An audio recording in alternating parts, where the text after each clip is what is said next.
Hotel du Lac, a novel by British author Anita Brookner, published in 1984, follows Edith Hope, a romance writer who is exiled to a Swiss hotel after facing social disgrace in London. The story unfolds as Edith reluctantly embarks on a forced vacation at the conservative family-run hotel situated by Lake Geneva. Edith, known by a more assertive pen name as a writer of romantic fiction, is sent away by her friends as a form of probation, a means for her to mature and embrace her womanhood. It becomes apparent early on that Edith's disgrace is linked to her personal life.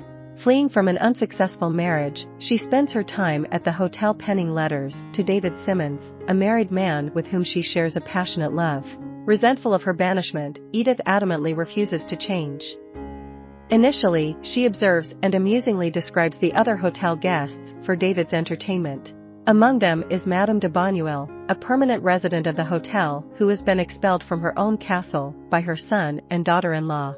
Edith forms a friendship with Monica, who has been sent to the hotel by her husband to recover from an eating disorder in order to conceive, but she shows little effort in complying with her husband's wishes. Edith also notices Mr. Neville, a quiet and attractive businessman, although she doesn't establish a connection with him.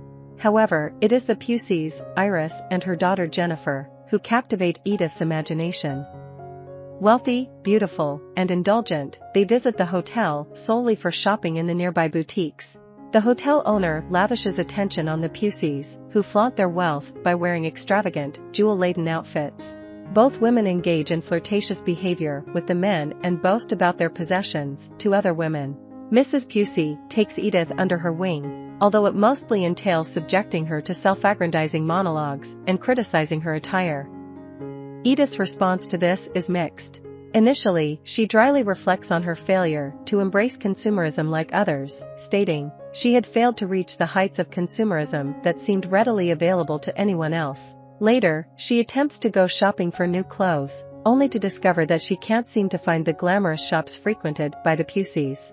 Edith finds herself simultaneously in awe of Mrs. Pusey's unwavering confidence and envious of her close bond with her daughter. Being childless herself and lacking any deeply intimate relationships, Edith yearns for a connection like the one shared between Mrs. Pusey and Jennifer, who, despite being around the same age as Edith, shows little interest in befriending her due to her devotion to her mother. Amidst Edith's observations of the hotel guests, fragments of her own past gradually emerge, shedding light on the events that led her to the Hotel du Lac. Her affair with David had dragged on for many years until her friend Penelope Milne introduced her to Geoffrey Long, an eligible but unexciting businessman. Despite lacking romantic or strong feelings for him, Edith accepted Geoffrey's marriage proposal. On her wedding day, she dressed in her gown and entered the chauffeured car, but before reaching the registry office, she asked the driver to take a detour through the park. As the designated hour approached, she instructed the driver to proceed to the office, but at the last moment, she changed her mind and requested to continue driving. The assembled guests watched her pass by in bewilderment. Her friends were appalled, and Geoffrey refused to hear her explanation. Soon after, she was sent off to Switzerland. In her new surroundings, Edith becomes acquainted with Mr. Neville, a mysterious and intriguing presence. Edith forms a connection with Neville, a charming and affluent businessman, and they start going on outings together. As Neville's departure from the hotel approaches, he takes Edith on a boating excursion, during which he presents her with a peculiar proposal. Neville expresses that he neither loves Edith nor expects her to love him in return. Instead, he seeks a reliable companion to manage his household and serve as a hostess. In exchange, he promises social acceptance, financial security, and the freedom for Edith to pursue her writing. He even allows her the liberty to have other lovers if she desires.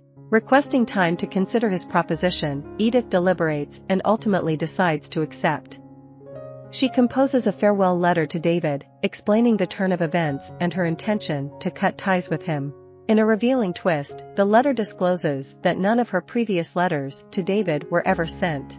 Eager to post the final missive, Edith rises early and, as she leaves her room, catches a glimpse of Mr. Neville exiting Jennifer Pusey's quarters wearing a robe.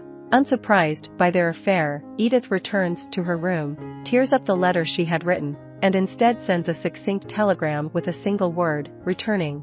I hope you enjoyed this video. Leave a like if you did and be sure to subscribe. Thank you.